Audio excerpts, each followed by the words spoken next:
had a neighbor. She was 60-something, and she never wore the top.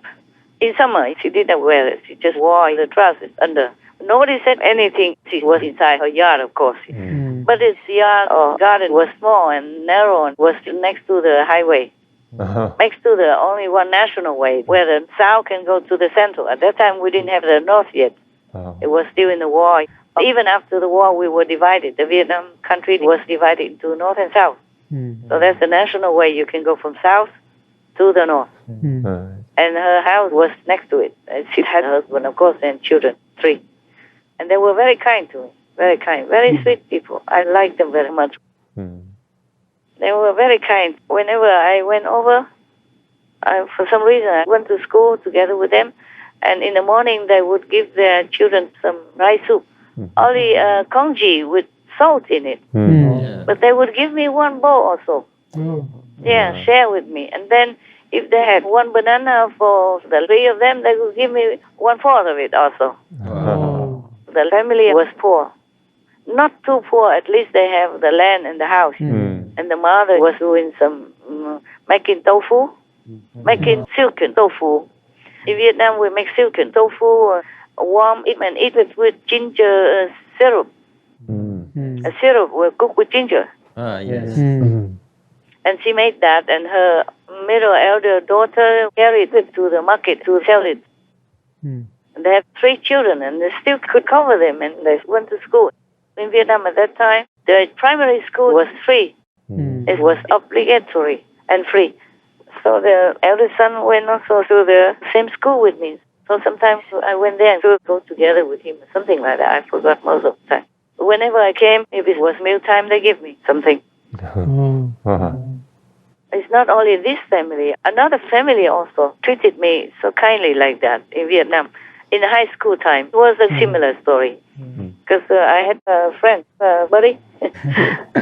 When I was older, I studied in a female high school. Only females. Yes. Only girls school. Yes. And of course, I passed by some houses, so we could go together. Girls. I have many girlfriends. So if it was breakfast time and I happened to be there at that time, they ate breakfast before I went to school. I didn't. Nobody cooked breakfast for me, so I stayed with my uncle at that time. So nobody cooked breakfast for me, nothing. I went just like that. I don't remember how I went home for lunch or something. Forgot. In primary school, I walked home for lunch. It's about 1 kilometer from my house. But my high school was nearby my uncle's house. My uncle was stationed in a small medical clinic. And he was the chief there. So because in the war, many soldiers were wounded. They brought them there for quick first treatment, and then they called helicopters to take them to bigger, if necessary, to a bigger hospital, if necessary. Otherwise, we had also other smaller hospitals nearby, where I went sometimes to help with the patients. I couldn't do much, just like taking away their excrement or bedpan, stuff like that, to throw away, wash them and bring back, stuff like that. Or clean the floor or talk to them, listen to their pain. And with my uncle, I helped with washing the soldiers when they were wounded. You have to wash with oxygen water. And then wash so that the medical people or my uncle can see where the wound is exactly. So they can dress them. And then we carry them with the patient carrying bed. Not bed. A stretcher? A stretcher to carry them. We were small, me and some other kids who live there nearby also, or live in the same clinic. We carried them to the helicopter. I could. They were adults, so they had big shoulders. But I don't know how I could have done that. I carried with another boy of similar age, same size, because we didn't have enough people. There were sometimes a lot of soldiers wounded. So we children help out at midnight or whenever they came in. It was a sad time for kids. Yes. Oh, why did I tell you all this? I don't remember why. What was it? Talking about the Alexei's story. The Olaf's story, I know, but what brought me to this? Oh, the kindness of the neighbors, of my neighbors, and of my classmates' parents. Yes. They were not all rich, but they were very kind to me. That's all I remember, the kindness of the people, the rural people, the non-rich people, or just okay, not. And the family, the neighbor, were not that rich. They had to sell this tofu, silken tofu, and syrup. And the father went to the, a bus station where they park all the buses when they come in and out, when they come from the south to the central. Sometimes they have to stop somewhere. It's like a stopover because they stop somewhere like where there are businesses, businesses or the market, so they can unload their goods. People went there to buy things, to sell things. So his father was staying there, helping travelers to bring down some goods if they let him. If they let him. Sometimes there were many goods, so he helped. If they let him, he helped. Then they paid him something. Accordingly, there was no fixed price, of course. Give whatever. And that was how they worked. That was how they make a living. But they were so kind, so generous like that. One banana gave me one piece of it. Tasted like heaven. With all the love, Yes. I never did anything for them. I was just a neighbor's kid who happened to pass by to go to school together with their kid. Same in another city where I attended high school. Everywhere. They're so kind, so good. I feel so touched, even now, talking about it. They all went to heaven. Good to hear. Wonderful. Yeah, even though they didn't know anything. I didn't know anything either. Kids, yeah. Teenage or even under teen. Didn't know anything much. Just something strange in me, but I didn't know much. Really, I wasn't allowed to know much until later. Yes. Even after enlightenment, I wasn't allowed to know much about myself until much, much later. Like in recent years. Yeah. The higher I go spiritually, the more I discover, or I'm allowed to know some, but not all. Yeah. Okay, it's good. No, good enough. Good enough for me to long to go home every day, but cannot voluntarily stay. Yeah. Not that I cannot, just voluntarily. Just like now, I volunteer to be like under house arrest. I can't go anywhere.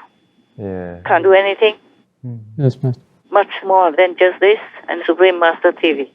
But I don't mind either. I don't mind as long as this can help the world. In a strange way, it does. Yes. More than even if I go out and talk. Because I went out and gave lectures and seminars and all that. How many people listen anyway?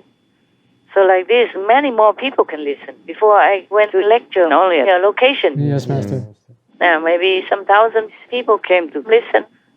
Like this, at least many millions or billion people can hear if they want to. Yes. Yes, Master. It's spread louder through television and wider. Yes. Yeah, and I do the retreat so that I can conserve my power.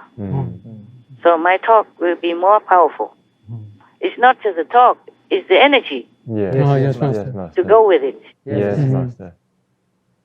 Any questions concerning these incredible stories or the Prophet Muhammad, peace be upon him, hadith, records, or you just listen and you forgot to think even? Oh, I have a question, Master. Please. When the palace of the princess and her husband flew up, where did they actually fly to? Does it say, Master? I just I flew into the sky. I wasn't there. I don't really know. I wonder what happened to them. Yeah, I wonder myself. I guess they just went to heaven. Yes, most likely, I think. Their time was up. They just wanted to live simply or in a hut or something. And then all this was the manifestation. Yes, Master. So if the things went up to heaven, or not went up to heaven. It's just our interpretation. Probably there was the palace, everybody saw it, and the next day no more. So the husband and wife probably went to heaven. Some people just flew up and then disappear. Yes. It depends on how they choose to die. Yeah. Maybe the storm carry everything away. Just like sometime before I live in a tent, sometimes the storm wanted to carry me away in the tent. I just didn't let it. Because I tied it very well onto the trees and stuff. Yeah. And then I told the storm, I said, I'm not afraid of you. Yeah, I did, And some disciples at that time, because we camped together nearby, next to each other before, like in the persimmon garden, for example, or in the bamboo grove down there. And they heard me. I said, whom are you talking to, Master? I said, I talk to the wind. I said, he's very strong. Second my tent. Wow. And I said, I'm not afraid of the wind. I'm not afraid of you. That's what I say to the wind. The storm, stormy wind. Before I lived in Sihu, and we didn't have any building or anything, just had tents. So the storms just sometimes show off their strength to us. But the tents did not fly away, none. We tied them to the tree root or the tree trunk. Yes. And somehow it's okay. Somehow the wind heard me. I told him, get lost, man.